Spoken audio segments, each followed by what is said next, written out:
Os unicórnios estão presentes em obras cinematográficas e literárias ao longo da história cultural. Hoje em dia, também os encontramos em contos e histórias em quadrinhos para crianças. Este belo e atraente animal sem dúvida captura a atenção das pessoas, pois sempre foi apresentado de forma marcante e, em muitos casos, está conectado às façanhas daqueles que protagonizam diversas lendas. E antes de darmos continuidade, já corre e deixa aquele seu like, se inscreva no canal e ative os sininhos para receber mais vídeos como esse. Hoje em dia este animal não está presente na vasta descrição das espécies vivas que habitam o planeta.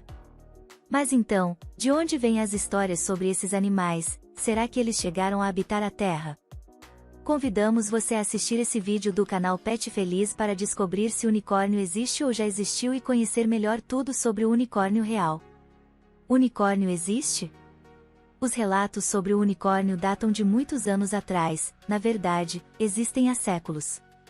E há diferentes abordagens para as possíveis origens da lenda deste animal mítico. Uma delas corresponde a aproximadamente 400 a.C., e é encontrada em um relato escrito pelo médico grego Ptésias de Cnido, que ele chamou de Índica.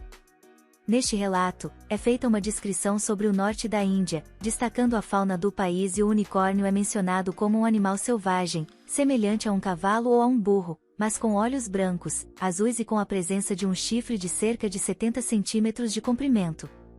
De acordo com a referência, este chifre tinha propriedades medicinais, de modo que podia aliviar certas enfermidades. Outros personagens gregos que também aludiram a animais de um só chifre foram Aristóteles e Estrabão, bem como o romano Plínio, o Ancião.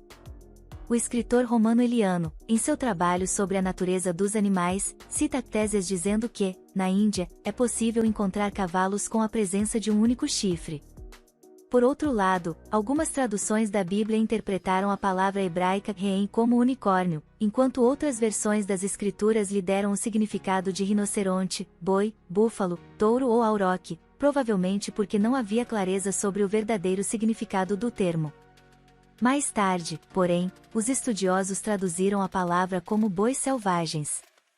Outra história que suscitou a existência destes animais é que, na Idade Média, o suposto chifre do unicórnio era altamente cobiçado por seus benefícios aparentes, mas também porque se tornou um objeto de prestígio para quem o possuísse.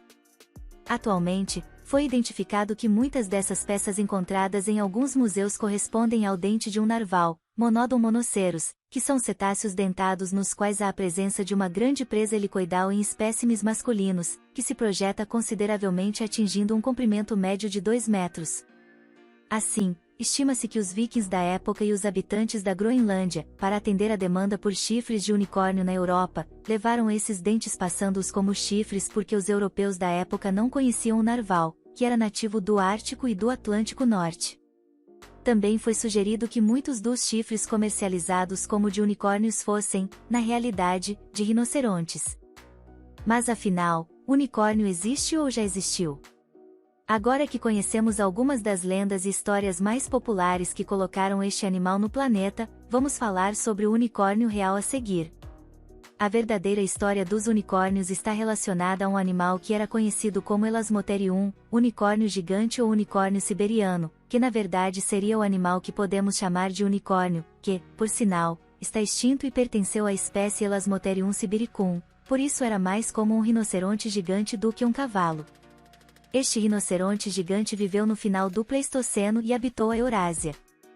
Foi taxonomicamente colocado na ordem Perissodactyla, a família Rhinocerotidae e o gênero, também extinto, Elasmotherium. A principal característica deste animal era a presença de um chifre grande, de cerca de 2 metros de comprimento, consideravelmente grosso, provavelmente um produto da união dos 2 chifres que algumas espécies de rinocerontes possuem.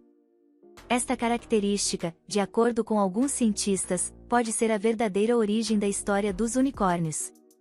O rinoceronte gigante dividiu o habitat com outra espécie extinta de rinoceronte e elefantes. Foi estabelecido pela descoberta de seus dentes que se tratava de um animal herbívoro especializado no consumo de capim. Estes gigantes da Idade do Gelo tinham o dobro do peso de seus parentes, portanto, estima-se que pesavam em média 3,5 toneladas. Além disso, Possuíam uma proeminente corcunda e eram muito provavelmente capazes de correr em alta velocidade. Embora com várias correções anteriores, ultimamente tem sido declarado que esta espécie viveu até pelo menos 39 mil anos atrás. Também foi sugerido que ele existia ao mesmo tempo que os últimos neandertais e os humanos modernos.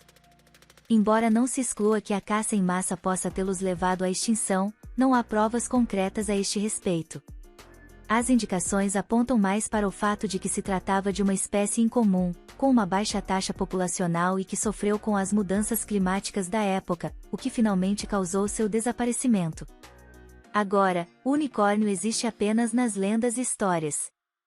Considerando a espécie Elasmotherium sibiricum como unicórnio real, há várias evidências fósseis de sua existência. O unicórnio existiu, então? Bem, como os conhecemos hoje, não, pois não há nenhuma evidência de sua presença no planeta. Voltando à presença do rinoceronte gigante catalogado como um unicórnio, um grande número de restos esqueléticos da espécie foram encontrados na Europa e na Ásia, principalmente peças dentárias, crânio e ossos da mandíbula. Muitos desses restos foram encontrados em locais na Rússia. Especialistas sugeriram que as espécies apresentaram dimorfismo sexual devido a certas diferenças e semelhanças encontradas em vários crânios de indivíduos adultos, especialmente ligadas ao tamanho de certas áreas da estrutura óssea. Mais recentemente, os cientistas conseguiram isolar o DNA do unicórnio siberiano, o que lhes permitiu estabelecer a localização do Elasmotherium sibiricum, assim como o resto do grupo pertencente ao gênero Elastrotherium e também esclarecer a origem evolutiva dos rinocerontes. Saiba mais sobre os tipos de rinocerontes atuais neste outro artigo. Uma das conclusões mais importantes dos estudos é que os rinocerontes modernos se separaram de seus ancestrais há cerca de 43 milhões de anos e o unicórnio gigante foi a última espécie desta antiga linhagem de animais. Espero que você tenha gostado do vídeo. Não esquece de já deixar aquele like e se ainda não for inscrito do canal já corre lá e inscreve e ative o sininho para receber mais vídeos como esse.